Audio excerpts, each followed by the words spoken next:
On October 18, 1997, a decorated Navy veteran, his wife, and their 2 children vanish without a trace during a family road trip in northern Minnesota. Their car is found abandoned near Lake Echo. The engine still warm, but the Rourkes were gone. For decades, the case was whispered about. A family swallowed by the wilderness, or by something much darker. Locals called it cursed. Investigators called it unsolved.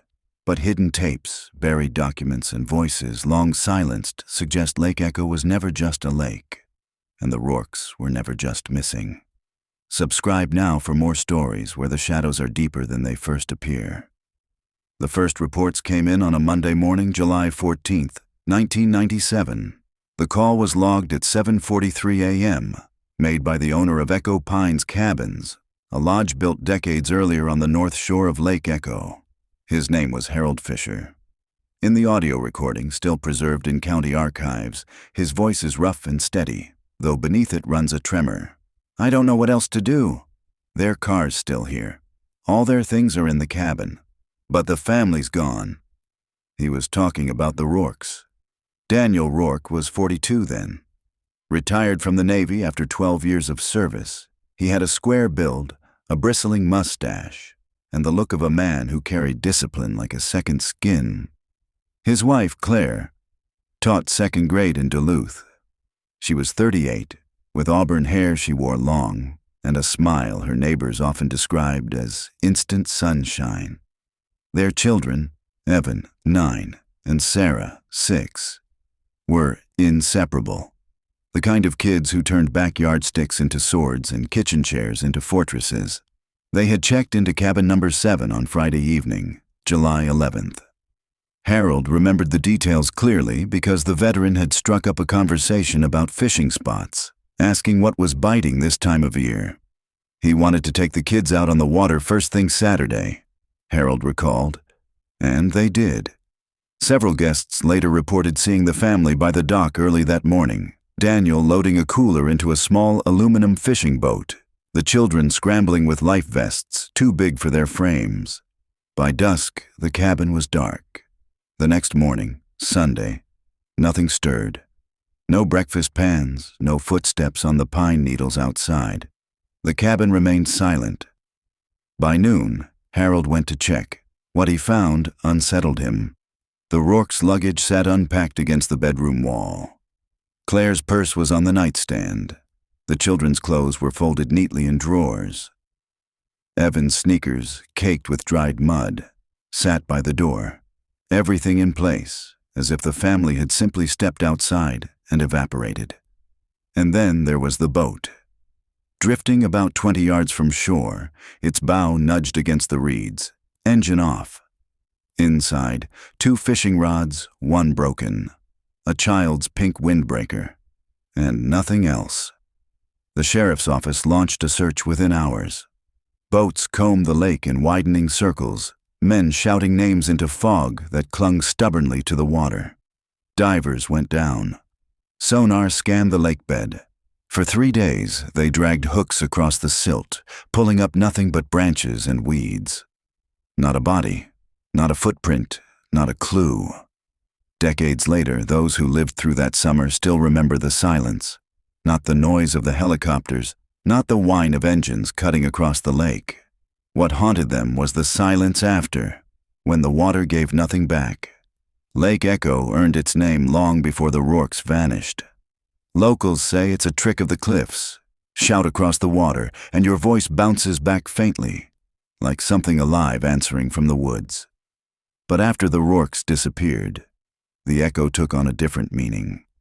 Some swore the lake itself remembered, that if you stood on the dock at night when the mist rose, you could hear a woman's scream carried faintly across the water.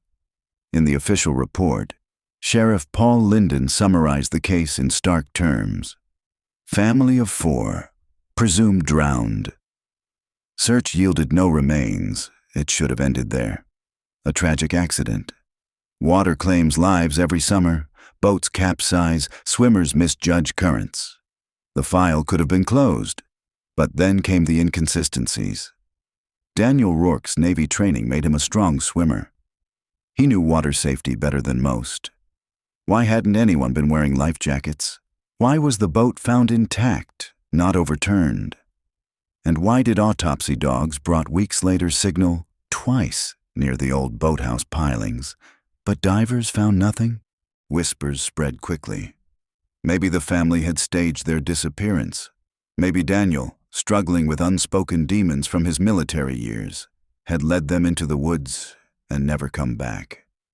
Some locals suggested darker explanations, rituals, old legends about the lake's depthless center.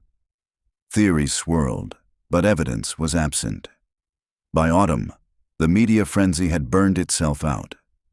The sheriff's office shelved the case under unresolved accidental drowning. The Rourke's relatives held a memorial service without bodies. 4 candles flickered on the altar. 4 names spoken aloud. Nothing laid to rest. 26 years later, in the fall of 2023, the lake gave up its first secret. A drought lowered Echo's waterline by nearly 6 feet, exposing rocks and twisted tree roots long buried beneath the surface. A pair of hikers exploring the muddy shoreline stumbled across something wedged between 2 boulders. A rusted tackle box, its paint flaked away, but its lid still sealed. Inside were waterlogged photographs, blurry but unmistakable. Claire smiling in front of the cabin. Evan and Sarah crouched with fishing poles. Daniel standing behind them, eyes hidden in shadow. And tucked beneath the photographs, a key ring with the number 7 stamped on a brass tag. Cabin number 7. The discovery reopened the investigation. The camera would fade here, drone rising slowly from the exposed lake bed. The trees tighten around the water like a dark frame. Somewhere in that stillness, an old story stirs again, demanding to be told. This is not just about the Rourkes. It is about what happens when a mystery lingers too long, about how silence eats at the living as much as it hides the dead. The Lake Echo mystery begins. The call came into the Clearwater County Sheriff's Office on a gray Tuesday morning in October 2023. Dispatch logged it at 9:12 a.m. "We found something near the lake. You'll want to see this." The voice on the line was nervous, a man trying to sound steady. His name was Caleb Morris, 23 years old, a forestry student at the University of Minnesota. He and his girlfriend had been hiking along the receded shoreline of Lake Echo, looking for animal tracks in the mud, when they stumbled upon the rusted box. Deputy Shannon Holt was first on the scene. She was 48, born and raised in Clearwater, and had lived through the original Rourke case as a teenager. In 1997, she'd stood among the crowd at the candlelight vigil, the lake lit with dozens of flickering flames. Now, all these years later, she parked her cruiser by the trailhead and hiked down the ridge toward the waterline, her boots sinking into the damp earth. Caleb and his girlfriend waited near the boulders, the box perched awkwardly on a flat rock as though it might break apart if moved again. The smell of lake rot clung to it, a mix of mud, algae, and something faintly metallic. Holt pulled on gloves and crouched. The box was dented but intact, its latches stiff with rust.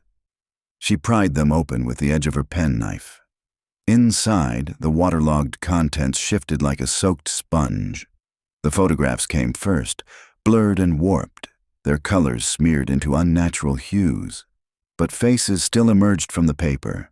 Claire's auburn hair, plastered by summer humidity. Daniel's square shoulders, head turned as if he disliked the camera. The children grinning, their eyes bright with the reckless joy of being outdoors. Holt felt a tightness in her chest. She remembered those faces from missing posters stapled around town. She remembered the way the children's eyes had stared back from grocery store bulletin boards, paper curling at the edges after rain. And then she found the brass tag. Number 7. She stood slowly, the autumn wind rippling the surface of the shrunken lake. Cabin 7. The same cabin she'd biked past as a girl, sneaking looks through the pines, imagining the family that had lived and vanished there. This wasn't just a lost box. It was a message. A fragment of time returned. News spread quickly. By evening, camera crews were gathered at the lodge, their satellite vans crowding the gravel lot. Lake Echo, usually quiet in the off-season, buzzed with voices and speculation. Sheriff's investigators cordoned off the shoreline where the box had been found. Crime scene tape flapped in the wind, absurdly bright against the somber lake. Technicians photographed the mud, measured the boulders, and collected water samples, though everyone knew the evidence had been altered by decades beneath the surface. Still, the photographs gripped the public. They were proof the Rourkes had lived those last hours at the lake. Proof they had been happy, or at least appeared so, before something took them away. In Duluth, Claire's surviving sister, Marianne, now 61, agreed to a short interview with local news. Her hands shook as she held up one of the newly recovered photographs, her thumb brushing the smeared corner. "I bought that shirt for Evan," she whispered. "Back to school clearance, the week before they left." Seeing it again after all this time, it feels like opening a wound that never healed.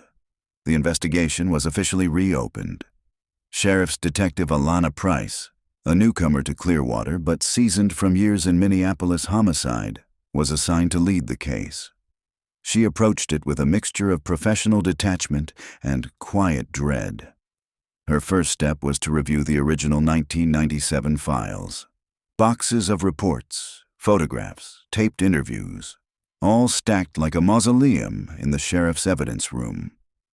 Dust rose as she flipped through the yellowing pages, each line written in the clipped handwriting of Sheriff Linden, long retired. Price noted the gaps immediately. Witness statements that contradicted each other, times that didn't line up, a missing log from the boat rental, search reports that mentioned dog alerts, but never explained what came of them. And then there were the photographs. The original case file contained only a handful, most taken by the Rourkes themselves before the trip. School portraits, holiday gatherings. The photographs from the tackle box, though warped, offered something different. Snapshots from the lake itself. Proof they had lived those last days not as missing persons, but as a family still intact. But who placed them in the box? Why was it sealed and hidden among rocks where water might eventually swallow it whole? Theories reignited like dry pine needles. That night, Detective Price drove out to Lake Echo herself. She parked near Cabin 7, now shuttered for the season. The cabin sat hunched beneath tall pines, its paint flaking, windows dark. The air was sharp with the smell of fallen needles and damp wood. She walked down to the dock. The boards groaned under her weight, their edges softened by decades of rain and frost. Out on the lake, fog drifted like torn fabric across the surface, muffling sound. Price closed her eyes and listened. It wasn't hard to imagine the voices. A child laughing, a woman calling her family in for supper, a man humming softly as he baited a hook. Then, silence. A silence so complete it swallowed even memory. She opened her eyes. The fog thickened. Somewhere out there, in water that ran deeper than maps could chart, lay the truth. Clearwater residents reacted with unease. For years they had treated the Rourke disappearance as a closed wound, something painful but finished. Now it was raw again. Old rumors resurfaced in grocery stores and at gas pumps. Some swore Daniel had been unstable, haunted by his Navy years. Others insisted Claire had been planning to leave him and that she'd run away with the children under cover of night. A few whispered about the lake itself, how Echo had always been hungry, how accidents piled up around its shores with uncanny regularity.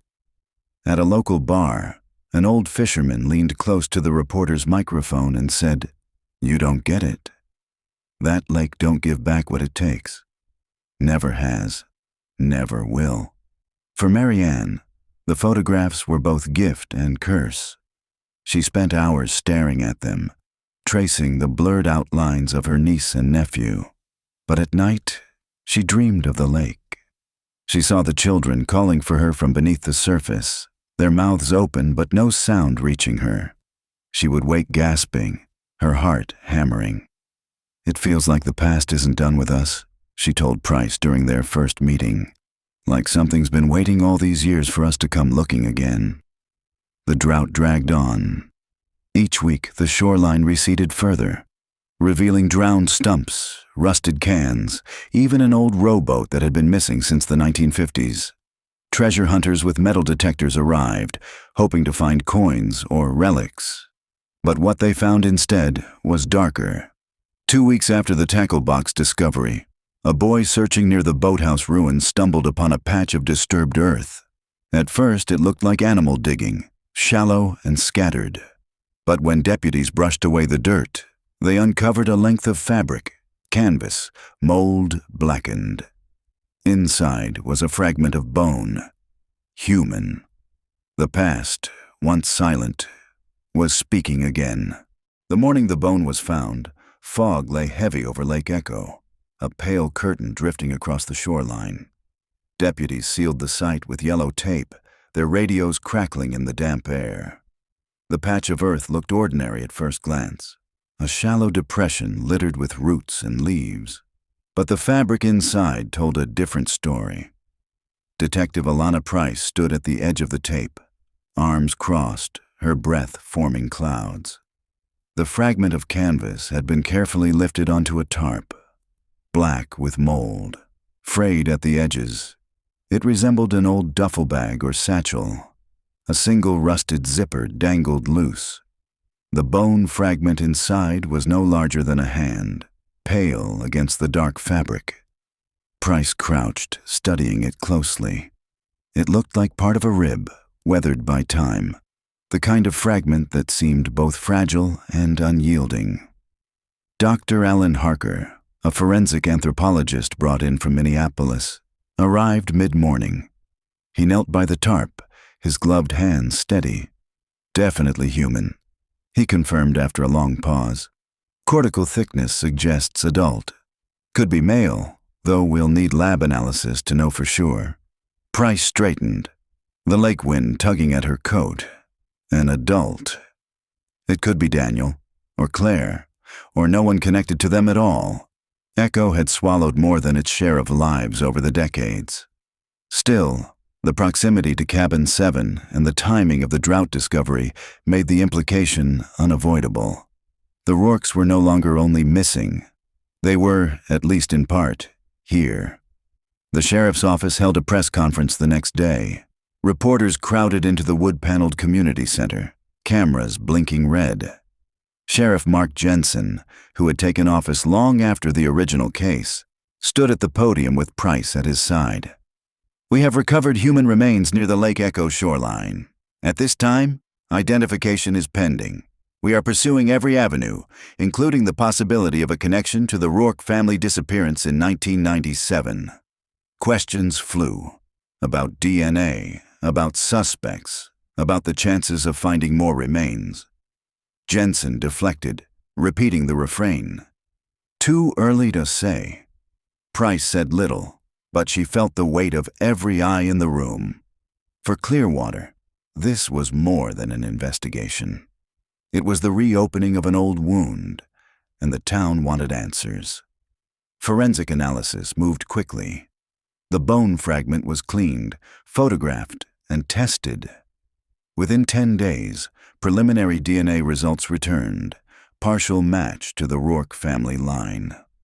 It wasn't enough to determine which member it belonged to, but it was enough to confirm the case had shifted from disappearance to homicide. Detective Price began the painstaking work of re-interviewing witnesses from 1997. Some were gone, others reluctant, but a handful agreed to meet. The first was Harold Fisher, the now retired lodge owner who had placed the original missing persons call. He was in his 80s, thin as driftwood, his memory patchy but his voice still carrying the gravel of certainty. "I told them back then something was off," he said, sitting in his nursing home's recreation room, his hands trembling around a styrofoam cup of coffee. "That man, Daniel. He wasn't like other fathers I saw come through. Kept looking over his shoulder, like he expected someone to follow him. Price leaned forward. "Did you ever mention that in your original statement?" Fisher frowned, trying to recall. "I think I did. Maybe they didn't write it down. Sheriff Linden back then, he wanted it open and shut. Drowning accident. That's what he kept saying." No room for questions, Price scribbled notes. If Fisher's memory was accurate, Daniel's behavior could be reinterpreted not as paranoia, but as anticipation of being pursued. Next came Frank Dunn, a retired mail carrier who, in 1997, had delivered to the cabins twice a week. He remembered seeing Daniel that Friday evening when the family checked in. He asked if I knew the back roads. Real specific. Wanted to know which ones were paved, which ones led out toward Duluth. Seemed jumpy, like he was planning something. Price asked the natural follow-up. "Did he mention why?" Dunn hesitated, then shook his head. "No, just kept pressing about routes. I figured maybe he was worried about traffic, but Price knew 1997. Traffic wasn't like it was now. Back then, the roads were quiet, even in summer." Daniel had been asking about escape routes. As the investigation deepened, Daniel's military record drew renewed attention. His Navy file listed deployments in the Gulf, commendations for service, and a discharge labeled honorable. But certain pages were redacted, thick black lines blotting out assignments and dates. Price requested the full unredacted file through official channels. Weeks passed with no response. She pushed harder, only to be told by a Pentagon liaison that the records were classified under national security. That phrase landed like ice in her gut. National security. For a man who was supposed to have left the service quietly, it suggested shadows, missions unspoken, connections unseen. If Daniel had been carrying secrets when he vanished, then perhaps Lake Echo had been more than a family getaway. Meanwhile, the community wrestled with its own memories. Candlelight vigils were revived. Old neighbors gathered in church basements, swapping theories like currency. Each detail grew sharper in hindsight. The car left behind, the boat adrift, the missing life vests, and always, the silence of the water. One night, Price walked the shoreline alone. The moon was low, the drought-exposed mud cracking under her boots. She stopped near the boathouse ruins where the bone had been found. The air was still. The lake stretched out like a sheet of black glass, unbroken. She thought of the Rourke children, Evan with his clearance shirt, Sarah with her pink winebreaker. She tried to imagine them that weekend, laughter echoing across the water, unaware of what was coming. But another image pushed forward. Daniel, restless, scanning the tree line, asking about roads that led away. Was he trying to protect his family, or was he leading them toward something no one else could see? The questions gnawed, unanswered. A week later, the lab called with new findings. The bone fragment showed signs of deliberate cutting, marks consistent with a knife or sharp tool. This was no accident. The Rourkes had not drowned. They had been silenced, and someone had buried the evidence beneath Lake Echo, believing time and water would erase the truth. The call came just after midnight. Marianne Barrett sat in her Duluth townhouse, the television still glowing from a documentary she hadn't really been watching. She had dozed off on the sofa, the day's exhaustion pulling her under, when the landline rang. Almost no one used her landline anymore. Friends and neighbors texted. Her few remaining family members called her cell. The sound rattled her in a way she couldn't explain. She reached for the receiver, heart already quickening. "Hello?" At first, there was only silence, then a faint click, a breath. "Stop digging," a voice whispered, low and almost toneless. Marianne froze. "Who is this?" she demanded. Another pause. Then the line went dead. She sat clutching the receiver, the dial tone humming in her ear. Outside, wind rattled the windows. The old fear she'd lived with for 26 years, The fear of not knowing swept over her with renewed force. Someone out there wanted the silence preserved. Detective Alana Price arrived at the sheriff's office the next morning to find a message from Marianne waiting on her desk. She drove to Duluth immediately, the October sky a cold slate overhead. Marianne looked older than she had just weeks before, her eyes sunken, her hands restless. "They called me," she said, pacing the living room. "Right after the press conference. I thought maybe it was a prank, but it didn't sound like a prank." They knew Price listened carefully. "Could you recognize the voice?" Marianne shook her head. It was low, almost forced, like someone trying not to be recognized. But it was clear enough to scare me. Price considered her options. The call could be traced if repeated, but a single midnight whisper was a ghost. Still, it suggested something important. Someone was watching. Meanwhile, the search for Daniel's past intensified. Price had submitted formal requests for unredacted service files, but the Pentagon's silence told her what she already suspected. There were things buried deeper than paperwork. So she tried another route. She tracked down a man named Richard Hale, a fellow Navy veteran who had served with Daniel in the early 90s. Hale was 55 now, grizzled, living in a modest apartment in St. Paul. He agreed to meet at a diner, though he looked uneasy from the start. Over weak coffee, he studied Price with wary eyes. "I don't know what you think you're going to find," he muttered. "Some doors aren't meant to be opened." "Mr.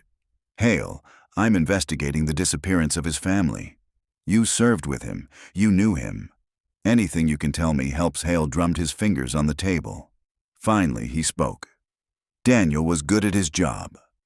Quiet, reliable, the kind of man who didn't flinch. But he got pulled into things the rest of us weren't allowed to ask about. Special assignments, off the books. When he came back, he was different. Kept his head down. But his eyes—" Hale hesitated, searching for the word. "His eyes never stopped moving." Price leaned in. "Did he ever talk about enemies? People who might come after him?" Hale's mouth tightened. "All I'll say is this. Men who worked those assignments, they didn't just have enemies overseas. Sometimes the danger followed them home." The words stuck with Price as she drove back north. The lake shimmered in her mind. The drifting boat, the pink windbreaker, the silence that had swallowed a family whole. If Daniel had been involved in something classified, something dangerous, had he brought that shadow back with him to Lake Echo? Or worse, had the family been silenced not by accident or madness, but by design? Back in Clearwater, the drought exposed more of the lake bed. Teams combed the mud with metal detectors, sifting through decades of debris.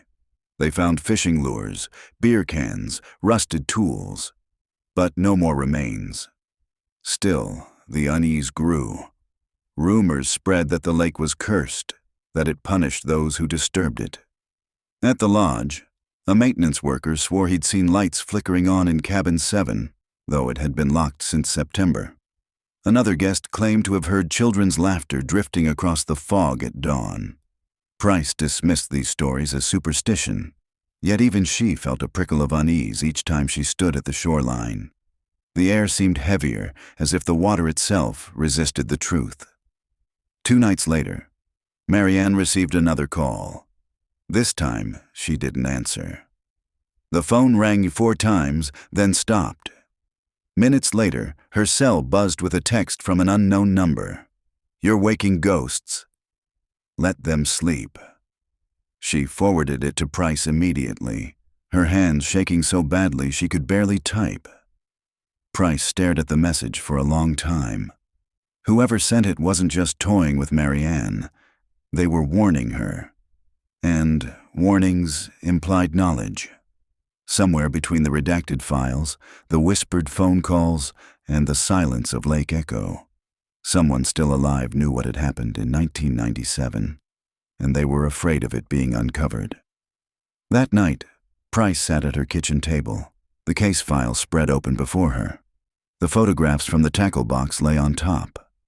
She studied Daniel's face, strong, unreadable, the brim of his cap shadowing his eyes. A man carrying secrets. She whispered to the empty room, as though testing the sound. "What were you running from, Daniel? And who finally caught up?" The only answer was the echo of her own voice. The lab called on a Friday morning. Detective Alana Price had been at her desk since dawn, combing through grainy photographs of the lake bed, when the phone rang. The voice on the line belonged to Dr. Harker's assistant, her tone clipped but edged with excitement. "We lifted prints off the tackle box." Price straightened in her chair. "Viable?" "Surprisingly, yes." The box was submerged, but the brass tag preserved oils better than expected. "We ran them through state and federal databases, and—" The pause was brief, but enough to raise the hairs on Price's arms. "We got a match." Local by mid-afternoon, the report was in her hands. The prints belonged to Lyle Jensen, 58 years old, lifelong Clearwater resident. Price knew the name. Everyone in town did. Lyle had been a deputy under Sheriff Linden in 1997. He had been part of the original search team at Lake Echo, wading through the reeds, shouting the Rourke's names into the fog.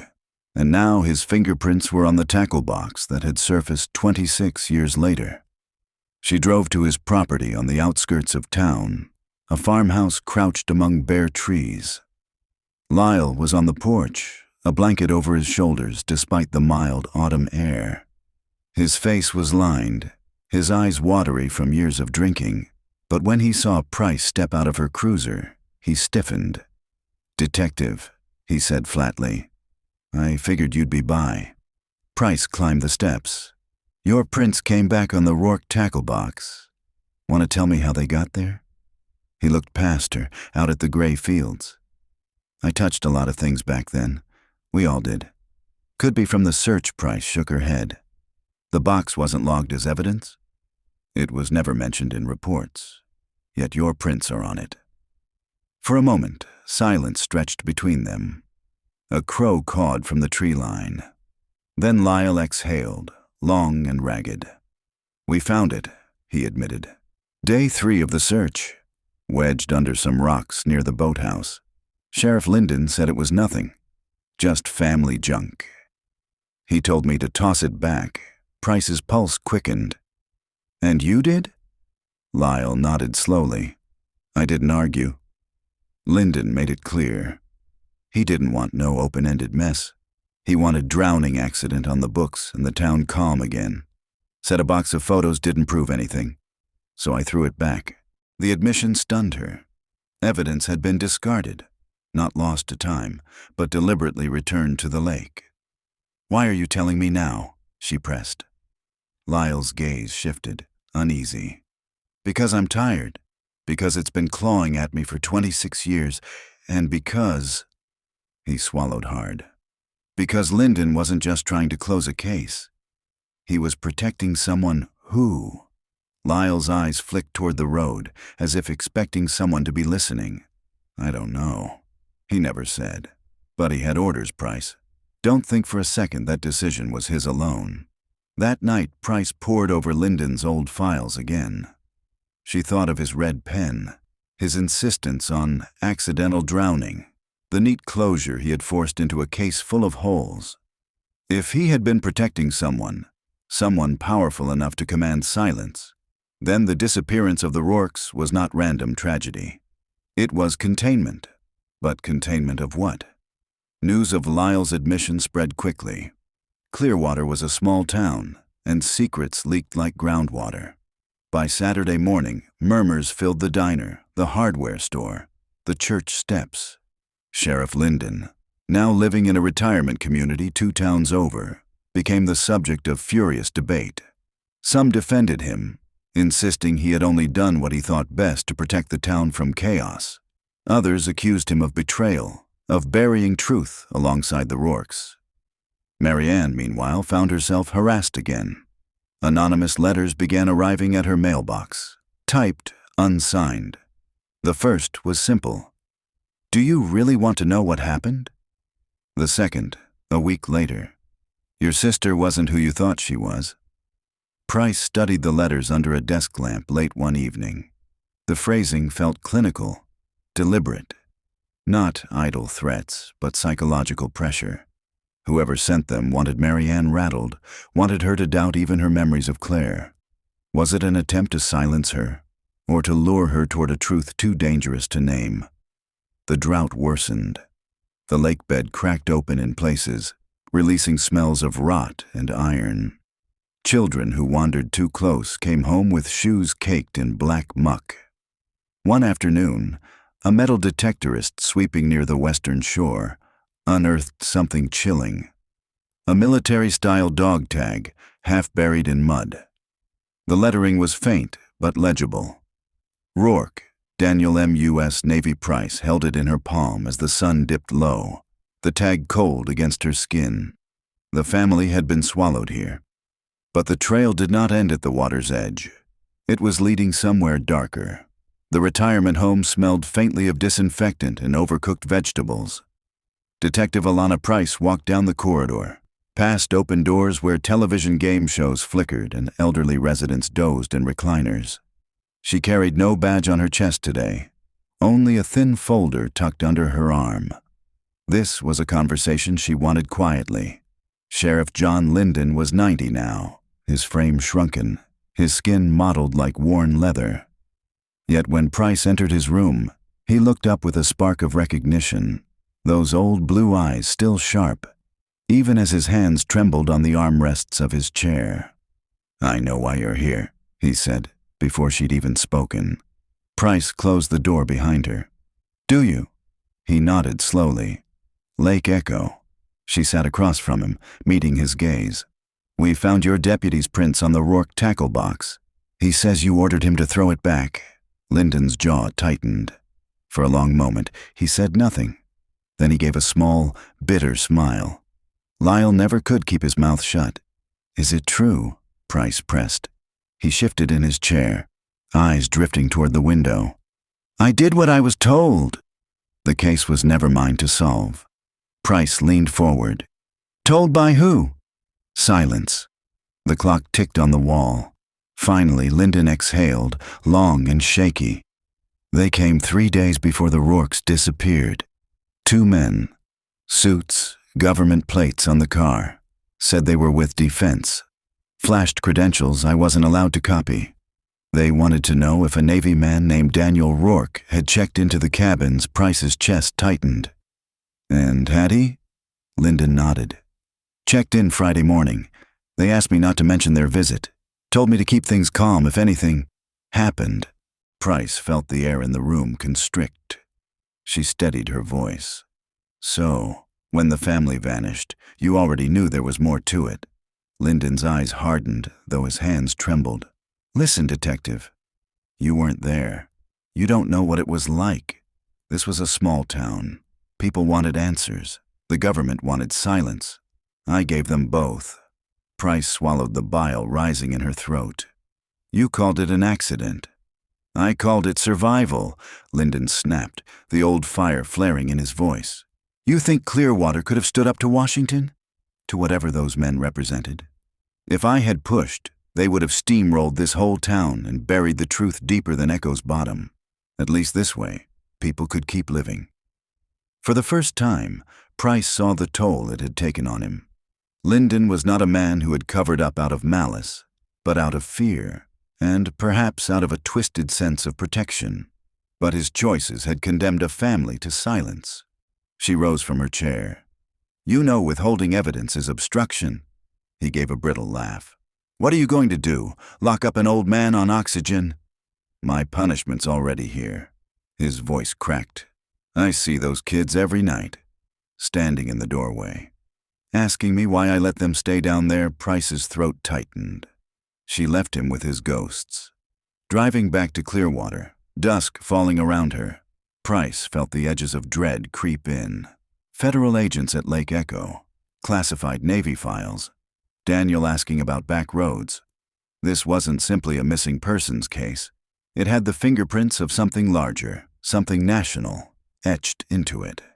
And if the same forces that silenced Linden 26 years ago still had eyes on Lake Echo, then reopening the case might draw their attention again. Marianne called that evening. Her voice shook through the receiver. Another letter came. This one had a photograph inside. Price drove to Duluth immediately. Marianne met her at the door, pale, clutching the envelope like it might burn her. Inside was a grainy photograph of Claire Rourke at a grocery store in 1996, one hand on Evan's shoulder. Across the back of the photo, typed in block letters, "She lied to you." Price studied the image under the lamp. It wasn't one of the known family photos. It had been taken candidly, perhaps without Claire's knowledge. Someone had followed her. Someone had been watching even before the lake. Marianne's voice broke. What are they trying to tell me? That Claire...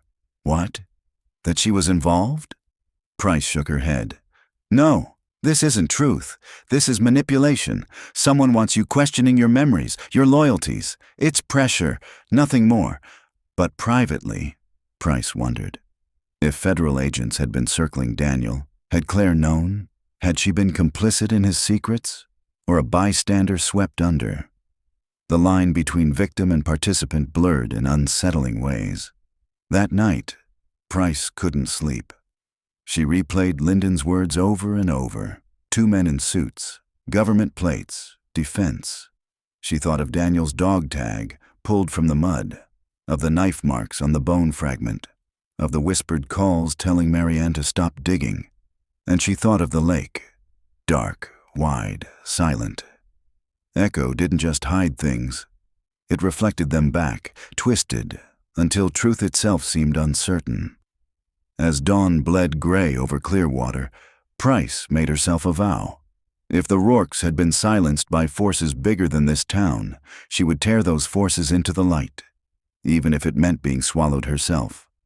The knock on Detective Price's office door came just after lunch. 2 men in dark suits entered without waiting for an answer. Their appearance was textbook: pressed ties, polished shoes, haircut to regulation. They moved with quiet certainty, as though the room already belonged to them. The taller one spoke first. "Detective Price, I'm Special Agent Colton. This is Agent Ramirez, FBI." He flashed credentials too quickly for her liking, then slipped them back into his jacket. Price closed the file she'd been studying. "What can I do for you, agents?" Colton smiled, but it didn't reach his eyes. "It's more about what we can do for you." Effective immediately, the Rourke disappearance falls under federal jurisdiction. We'll be taking over the investigation. Price felt the words settle like stones. "On what grounds?" "Interstate implications," Colton said smoothly. "Military connections." Potential classified material. Price kept her tone level. "This case has been cold for 26 years. My department revived it. We found the remains, the photographs, the dog tag.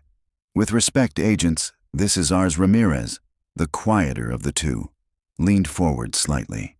His voice was low, almost kind. "Detective, we're not here to diminish your work. But there are elements of this case that extend beyond Clearwater, beyond Minnesota. We'd hate for you to find yourself in waters deeper than you realize."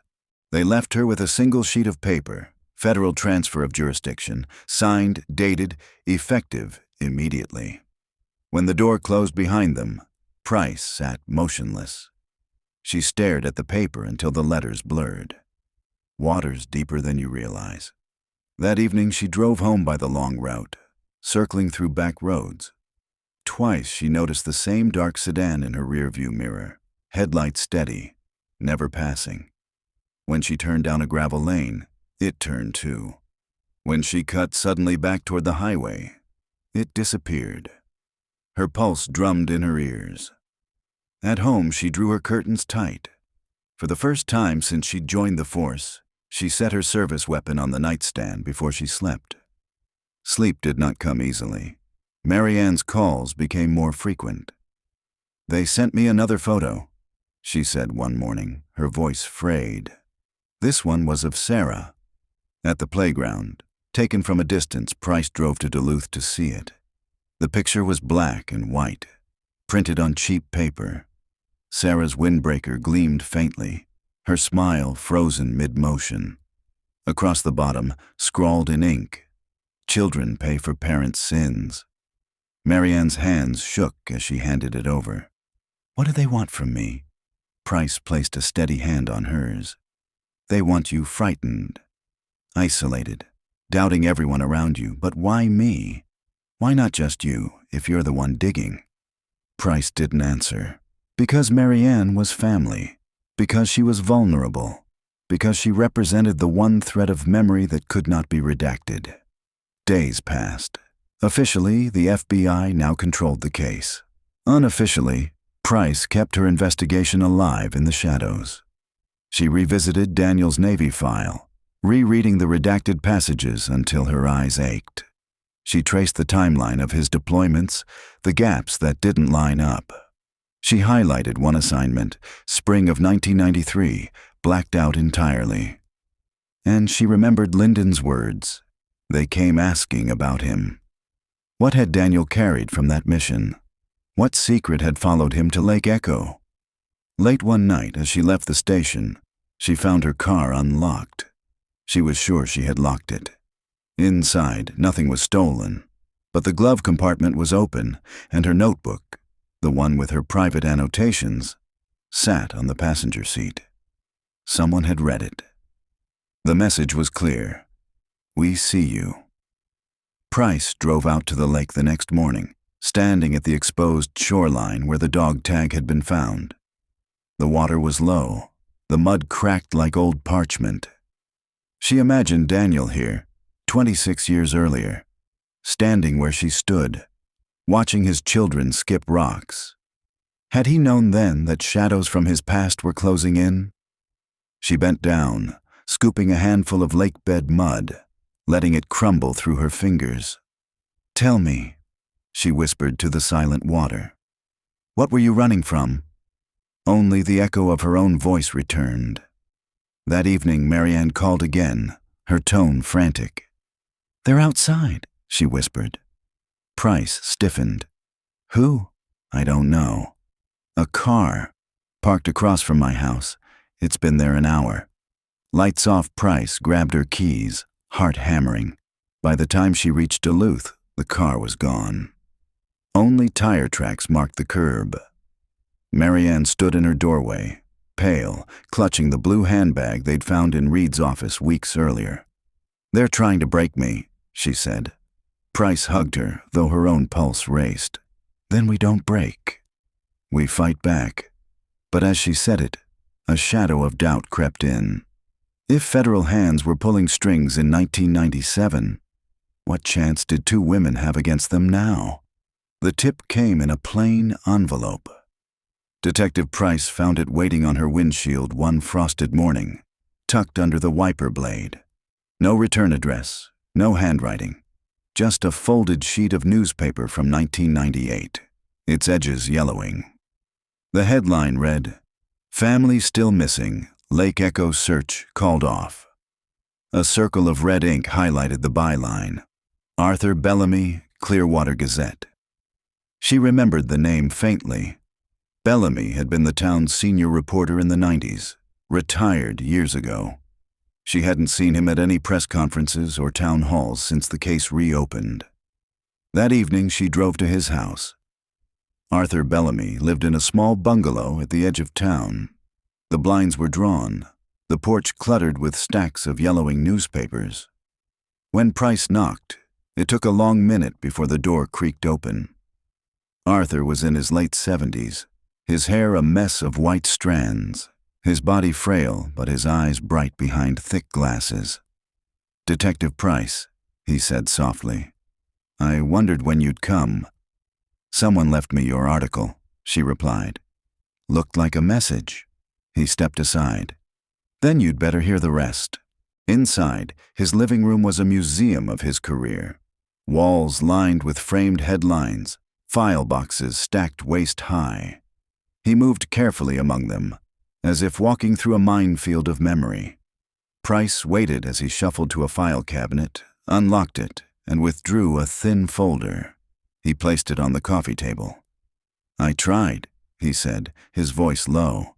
Back then, I tried to follow the threads. People forget, but there were oddities. Strange men hanging around town. Questions that didn't fit a missing person's story. But when I pushed, my editor pulled me off. Said the pressure was coming from outside. Advertisers, maybe higher price, flipped open the folder. Inside were photocopied notes, clippings, and one photograph. Daniel Rourke, standing beside a storage facility in Duluth. The sign above the gate read, Superior Self-Storage. Her pulse quickened. He rented a unit? Arthur nodded. Cash payments. Never under his name, but I tracked it through an address he used at the time. I went there once, but the manager stonewalled me. Next thing I knew, I was reassigned to covering county fairs. The story died. Price studied the photo. The date scrawled in the corner, August 1997, 2 months before the disappearance. Do you think the unit's still there? She asked. Arthur shrugged. Storage companies don't throw things away if the rent keeps coming. Maybe someone else has been paying it. Maybe it's been locked down. But if anything survived, it's in there. That night, Price sat in her car outside Superior Self-Storage. The facility sprawled on the outskirts of Duluth, rows of corrugated metal doors stretching under yellow security lights. A chain-link fence surrounded it, topped with barbed wire. She watched as tenants came and went, punching codes into the keypad. Her detective's badge would carry little weight here. She needed a warrant, but federal takeover of the case meant she'd never get one. Arthur had been right. Her path now was off the record. The next day, she returned under the guise of inquiry. The manager, a wiry man with nicotine-stained fingers, looked up from behind a glass partition. Detective, you say? Sorry, can't disclose tenant info. Federal privacy rules. Price smiled faintly. Even if the tenant's been dead for 26 years? The man hesitated. His eyes darted, calculating. What's the name? Daniel Rourke. He tapped at a computer. His brow furrowed. Nothing under that, but he scrolled further, then frowned deeper. We do have a unit paid for regularly since 1998. Cash, no name, just a box number. He scribbled it on a slip of paper, almost reluctantly. Unit 143. That evening, Price returned with Arthur. Together they walked the row of doors, the gravel crunching beneath their shoes. The air smelled of rust and cold metal. Unit 143 was padlocked, untouched by time. Arthur's hands trembled as he reached out to touch the lock. If they kept this paying all these years, he trailed off. Price scanned the rows behind them. The lot was quiet, yet she felt eyes on her, the same prickle she had in her rear-view mirror. She whispered, Whatever's in there, someone wanted it buried. Arthur nodded grimly. Then that's where the truth lives. They didn't break in that night. Too risky. But as Price drove away, she resolved to find a way inside. The Rourke family hadn't simply vanished into water and fog. Pieces of their story were locked away in metal and dust, waiting for light. And she intended to open that door, even if the FBI and whoever lurked in the shadows moved to stop her. The lock broke with a hollow snap. Detective Price's gloved hands slipped the shackle free, the padlock clattering onto gravel. Arthur Bellamy hovered behind her, pale in the sodium glow of the security lights. You sure about this? He whispered. Price nodded once. Her pulse hammered. They had waited until midnight, until the lot fell quiet. She'd used a set of entry tools confiscated years ago, still tucked away in her evidence locker. Tonight, she wasn't Detective Price of Clearwater PD. She was a trespasser. She pulled the door up. It screeched, metal grinding, and a smell of dust and old oil seeped into the night air. They clicked on flashlights. Inside, the unit was neat, almost military in its order. Plastic bins stacked in rows, cardboard boxes labeled only with numbers. A steel footlocker sat at the back, its paint scuffed, its latch heavy. Arthur exhaled.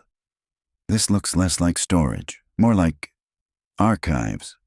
Price crouched at the nearest bin, lifted the lid. Inside, stacks of manila folders, some bulging with photographs. She pulled one free, fanned through the images. Surveillance shots. A woman leaving a post office. A man smoking outside a diner. License plates. Long lens photographs of military installations. Each photo bore a handwritten date in the corner. 1993, 1994, 1995. Arthur leaned over her shoulder, his face pale. These weren't family pictures.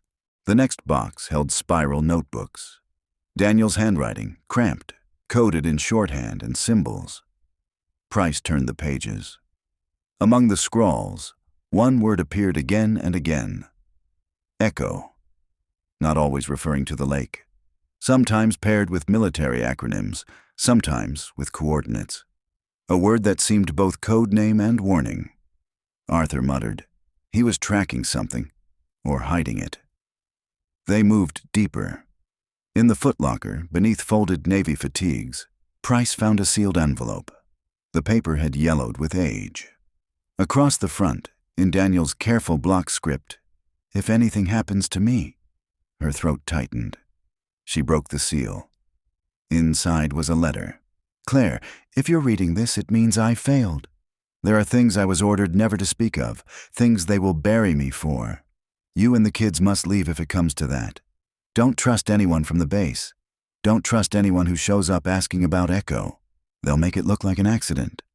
They always do." The ink blurred where it seemed the water had once dripped, maybe tears. Arthur's voice trembled. My God. He knew Price folded the letter back into its envelope, her hands unsteady. Daniel hadn't just been paranoid. He'd been hunted. A noise outside froze them both. The crunch of gravel. A car door shutting softly. Price killed her flashlight, gestured for silence. Through the slats of the unit door, a shadow moved across the lot.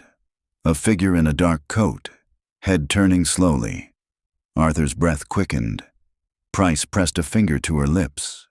The figure paused at the far end of the row. A cigarette flared, the ember glowing briefly in the dark. Then, after what felt like hours, the shadow turned back, climbed into a vehicle, and drove away. The lot fell silent again. Arthur whispered, "We're being watched." Price whispered back, "We always were." They packed quickly. She photographed the contents with her phone, careful not to disturb the order. She left the boxes as she'd found them, locked the door again with a replacement padlock she'd brought. As they drove out of the lot, Price's headlights caught the faint shine of fresh tire tracks, parallel to their own, leading away. Someone had come looking tonight, maybe not for the first time. Back at her apartment, she spread the photos and notebooks across her kitchen table. Each image, each coded page, was another shard of a hidden story. Daniel had lived a double life, family man on the surface, shadow operative beneath. The Rourkes hadn't vanished randomly. They'd been swallowed in the undertow of whatever Echo had meant. And someone, somewhere, had been paying rent on that unit for 26 years to keep it sealed. Price stared at the letter again, Daniel's warning echoing in her mind. "They'll make it look like an accident. They always do." She whispered to the empty room, "Not this time." But even as she said it, she felt the weight of headlights on her back, the silence of the phone at midnight, the unseen eyes watching from across the street. The storm was circling closer, and Lake Echo was only the beginning. The notebooks were written in layers. At first glance, Daniel's cramped handwriting looked like rambling.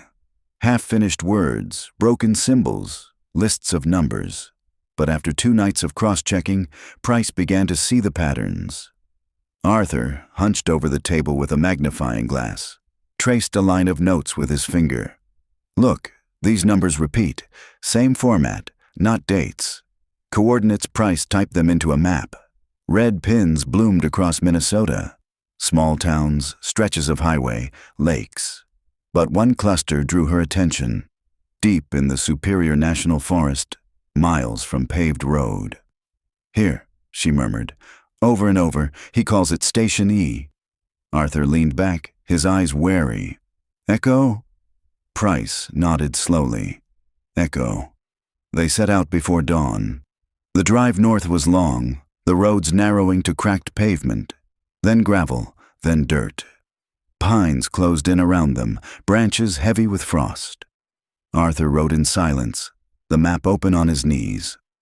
After 3 hours, they reached a rutted trail barely wide enough for the car. Price eased it forward, the forest swallowing them whole. Finally, the road ended at a clearing.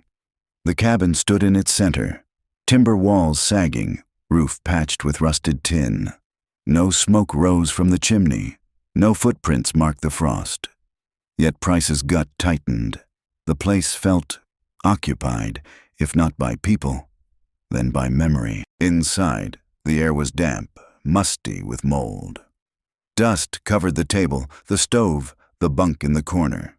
But under the bunk, tucked into the shadows, Price found a locked metal case. She lifted it onto the table. The latch was rusted but intact. With a sharp tug, it snapped. Inside lay bundles of documents wrapped in wax paper, preserved against the years. Price peeled one open. Orders stamped classified. Maps with shaded zones along the Canadian border. Surveillance photos of military convoys, unmarked planes landing on forest clearings. And at the bottom, a stack of cassette tapes, each labeled in Daniel's handwriting, Echo/97. Arthur's hand shook as he picked one up. He was recording them. Whoever they were, Price pocketed the tapes and documents, heart hammering. She felt the air shift, a draft curling through the cabin. Then she saw it, the faint outline of tire tracks leading into the clearing, partially obscured by fallen needles. They weren't alone. She killed the lantern, motioned Arthur to silence. Through the cabin window, she glimpsed headlights cutting briefly through the trees, then darkening. A car idling somewhere out of sight. Arthur's whisper trembled. They followed us. Price's mind raced. If they'd been tailed from Clearwater, whoever it was had waited until now to close in. She stuffed the tapes into her backpack, motioned toward the back door. They slipped into the freezing night, breath clouding in the air. The woods pressed close, swallowing sound. Somewhere behind them, a branch snapped. Arthur froze. "What do we do?" Price's voice was steady. "We keep moving. Don't stop. Don't look back." They pushed deeper into the forest, following no trail, just instinct. The ground was slick with frost, roots snagging their boots. Every step seemed too loud, every shadow a watcher. Finally, they crouched behind a ridge, lungs burning. Price peeked over the crest. In the clearing, a dark SUV now stood by the cabin. 2 figures climbed out, flashlights cutting through the gloom. One lifted a device that crackled faintly, scanning. Arthur whispered, "They'll know we were inside." Price whispered back, "Then we better hope they don't know where we went." They waited until the men disappeared into the cabin, then slipped back through the trees, circling wide until they reached the road. The car was cold, hidden beneath branches, untouched. As Price turned the ignition, Arthur sat pale and silent beside her. Finally, he spoke. Daniel wasn't paranoid. He was hunted. Price gripped the wheel tighter. And now so are we. The SUV's headlights never appeared in her rear view as they sped south, but she felt them anyway, phantom beams burning at her back. In her backpack, the tapes shifted with every bump in the road. Whatever they contained, they were dangerous enough that someone had been guarding this cabin for 26 years. And now Price had stolen them. The first tape clicked into the player with a reluctant whir. Price and Arthur sat in her apartment, blinds drawn, a single lamp burning. The backpack lay open on the floor, the other tapes stacked like dormant explosives. Static filled the room, crackling and thin. Then a voice cut through. Daniel's low, deliberate, the tone of a man speaking to posterity rather than to anyone present. August 2nd, 1997. Cabin secure. Surveillance ongoing. They're calling it Operation Echo, but no one will tell me what Echo stands for. All I know is movements are happening north of the border. Planes at night. Trucks without plates. No insignia. Cargo unknown. Arthur leaned forward, transfixed. Daniel's voice continued, strained by fatigue. I was told to stop asking questions. To monitor only. But Claire deserves to know why men in suits are coming to her husband instead of command. If this is my last entry, Claire, take the kids far from here. Don't trust the lake. Don't trust anyone who says they're here to help. The tape hissed, then cut to silence.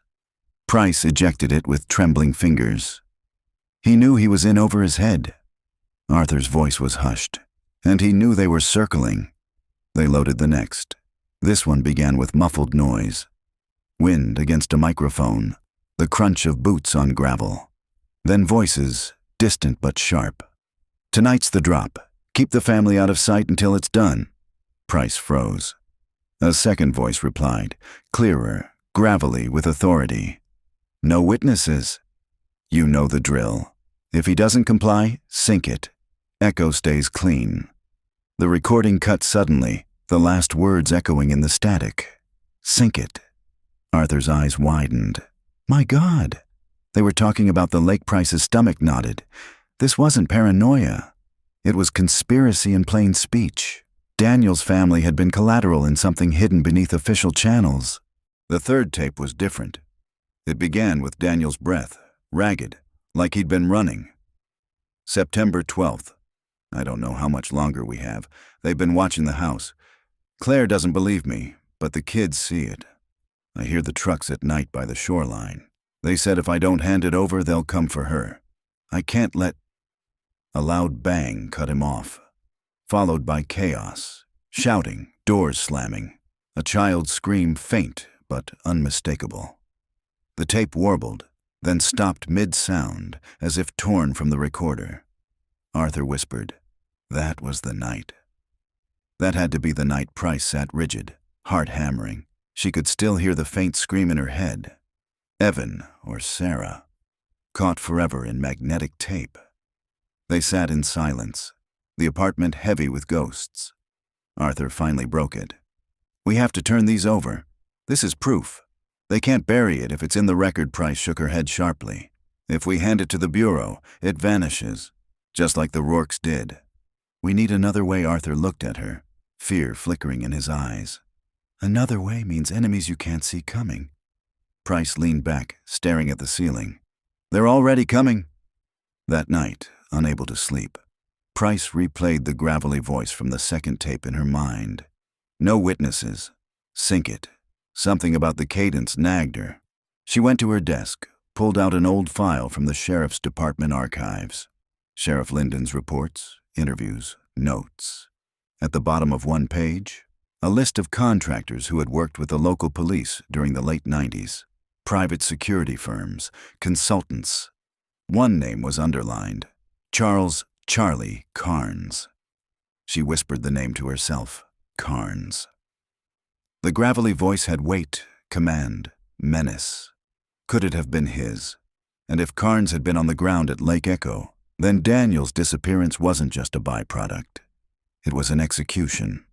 As dawn seeped through the blinds, Price sat surrounded by files and photographs, the tapes stacked like sentinels on the table. Daniel had tried to leave breadcrumbs. His voice still lived, warning across decades. But the men who silenced him once were still out there. And now she had proof they'd kill to erase. Price stared at the name scrawled across the old report, Charles Carnes. He wasn't just a contractor. In the 90s, Carnes had run a private security firm that specialized in sensitive operations. Veterans, mercenaries, men who knew how to vanish into backcountry with guns and orders. Arthur leaned over her shoulder. If that was his voice on the tape, then Carnes was there when the Rourkes disappeared. Price shut the file. Then we find him. It took days. Carnes wasn't listed in any current directories. His company had folded in 2001, replaced by a dozen shell corporations. But one name surfaced in every filing: Black Pines Development. On paper, a real estate group. In practice, it owned remote parcels of land across northern Minnesota. Hunting tracts, cabins, warehouses. Arthur traced one deed to a property not far from Lake Echo. An old logging depot, abandoned for years, until Black Pines acquired it in 1998. Price circled it on the map. That's where we start. They drove at dusk, the road twisting deeper into forest. The depot loomed from the trees, its corrugated roof sagging, windows black with grime. A chain-link fence sagged around it, but the gate stood ajar.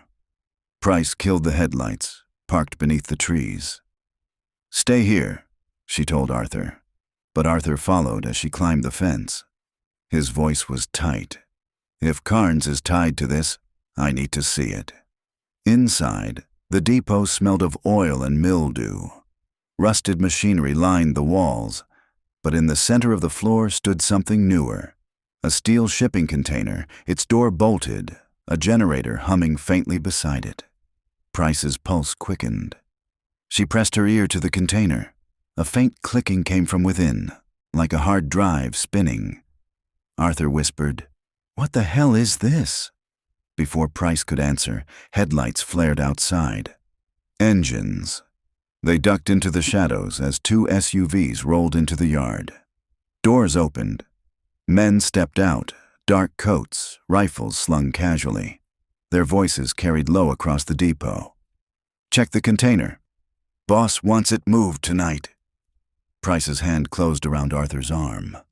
They were trapped. The men approached, flashlights cutting across the floor. One beam passed over the machinery inches from where Arthur crouched. His breath hitched, but the light moved on. Then the depot door groaned shut, sealing them inside with the men. Price whispered, "Stay down!" But one of the men stopped, turned. His light swept across the shadows and froze on the backpack slung across Arthur's shoulder. "Hey!" he barked. The rifles swung. Chaos erupted. Price lunged, shoving Arthur behind a beam as bullets shredded the wall. She drew her pistol, fired 2 shots. One man fell, screaming. The others shouted, scattering for cover. The depot echoed with gunfire, metal ringing with ricochets. Arthur pressed against the beam, trembling. "We're dead!" Price's voice was steel. "Not yet." She fired again, dropping another man as he tried to flank. The generator sparked, casting strobing light across the container. In the flashes, she glimpsed the faces of men trained, disciplined, not thugs, but soldiers. And above it all, she heard a voice from outside, gravelly, commanding. "Alive if you can." They've got the tapes. Carnes' adrenaline surged. Price grabbed Arthur's arm, dragging him toward a side door. Bullets chased them, shattering glass, kicking sparks from steel. They crashed through into the night, sprinting across the yard. The forest yawned ahead, black and endless. Behind, Carnes' voice roared, "Don't let them leave!"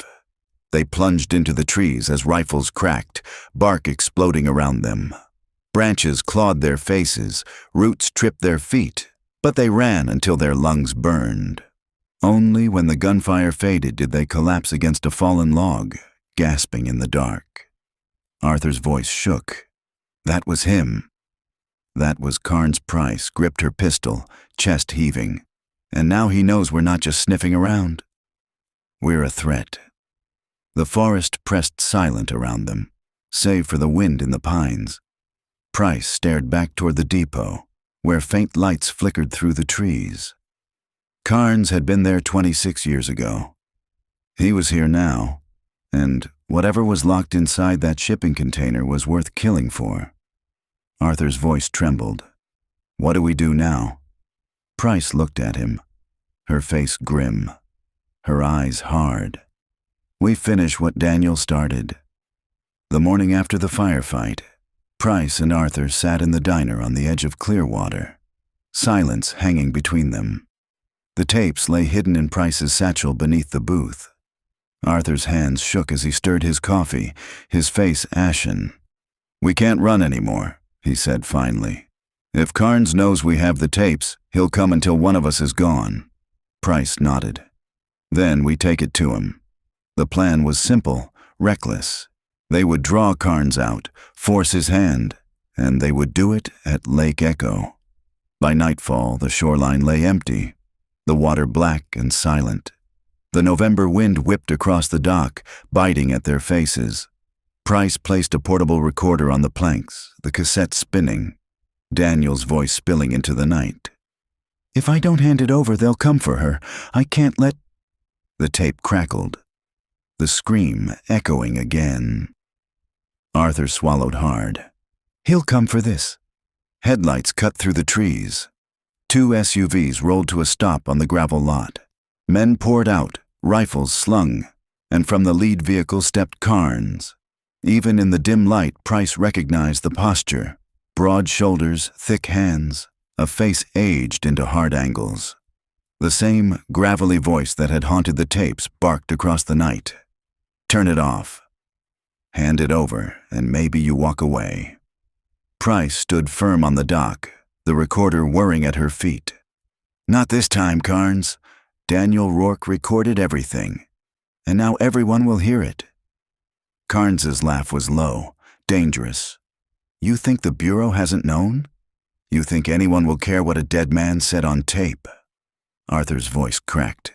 "You killed them. Claire, Evan, Sarah. You drowned them here." Carnes' eyes narrowed. "Collateral." Daniel wouldn't play along, and Echo had to stay clean. The men fanned out, rifles raised. Price lifted her pistol. "Then you'll answer for it." For a long second, silence held. The waves lapping, the cassette spinning. Then gunfire split the night. Price dove, dragging Arthur behind the pier piling. Bullets shredded the dock. She returned fire, dropping one of Carnes's men. Arthur clutched the tapes to his chest, his face pale with terror. Carnes strode forward, shouting above the chaos. "Sink it all." No evidence, no witnesses. Price moved with grim focus. She rolled from cover, fired 3 shots. Another man fell. Arthur hurled a flare into the night sky, its red glow lighting the shoreline in hellish hues. Carnes advanced, his rifle leveled. The flare painted his face crimson, the years of shadow work carved deep. Price shouted, "Daniel was right. You staged it all. The accident, the sinkhole, the lies." Carnes' sneer twisted. "He was weak. He broke protocol." "I finished the job," he fired. The bullet tore splinters inches from Price's head. She returned fire. Carnes staggered, clutching his shoulder, rage burning in his eyes. He dropped the rifle, drew a pistol. They faced each other at the edge of the dock, breath steaming, guns raised. Carnes growled, "You can't stop Echo. You can't stop what's buried." Price's voice was steady, steel. "I don't need to. I just need to drag it into the light," she fired. The shot slammed Carnes back against the piling, his weapon tumbling into the lake. He crumpled to the planks, groaning, blood dark against the wood. The surviving men fled into the trees, engines roaring to life, taillights vanishing. Only Carnes remained, gasping, defiant even as life bled from him. Arthur stood trembling, recorder still running. Daniel's voice spilled on, overlapping Carnes's ragged breath. "Don't trust the lake. Don't trust anyone who says they're here to help." Price knelt over him. "It ends here." Carnes's lips curled.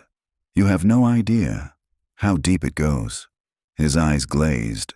The last breath rattled out of him. Silence reclaimed the lake. Arthur sank to the dock, tears streaking his face. "It's over." Price shook her head. "No, it's beginning." She picked up the recorder, stopped the tape. "Now we tell it. All of it." Above them, dawn broke pale over Lake Echo, light spilling across black water that had hidden too much for too long. The tapes went first. Price delivered them in person to the county courthouse, not the Bureau. She made copies, sent one to a state journalist she trusted, another to Arthur's publisher. By the end of the week, excerpts played on public radio, Daniel Rourke's voice, weary and certain, describing a shadow operation called Echo and the threats against his family. Listeners called in by the hundreds. Some swore they remembered the headlines in '97. The car found abandoned, the case gone cold. Others whispered about bases up north, about helicopters without insignia, about strange shipments that had crossed the border at night. The story spread, and so did the anger. At the hospital, Arthur sat by a window, sunlight slanting through blinds. His shoulder bore a shallow wound from splinters, but his hands shook less now. "I never thought I'd live to see it," he told Price. Daniel's voice out there, not just buried in a box. Price nodded. The truth doesn't always bring peace, but it's better than silence. Arthur looked away, his eyes wet. Peace would have been finding them alive. Neither spoke for a while. Carnes's death was ruled self-defense in an exchange of gunfire. His men vanished into the backcountry. No arrests followed. Black Pine's development dissolved overnight, its holdings transferred to other shells. On paper, Echo still didn't exist, but the tapes existed. Daniel's words existed. And the lake, once only whispered about, now bore a new name in the papers: the Lake Echo Mystery. Price returned often. She'd stand at the dock where Carnes fell, watching the water shift under morning light. Divers searched the depths again, but found nothing new. If the Rourkes lay beneath, the lake kept them close. One morning Arthur joined her. He held a small bouquet of wildflowers, tossed them into the water. The petals drifted, scattered by ripples. "They deserved better," he said softly.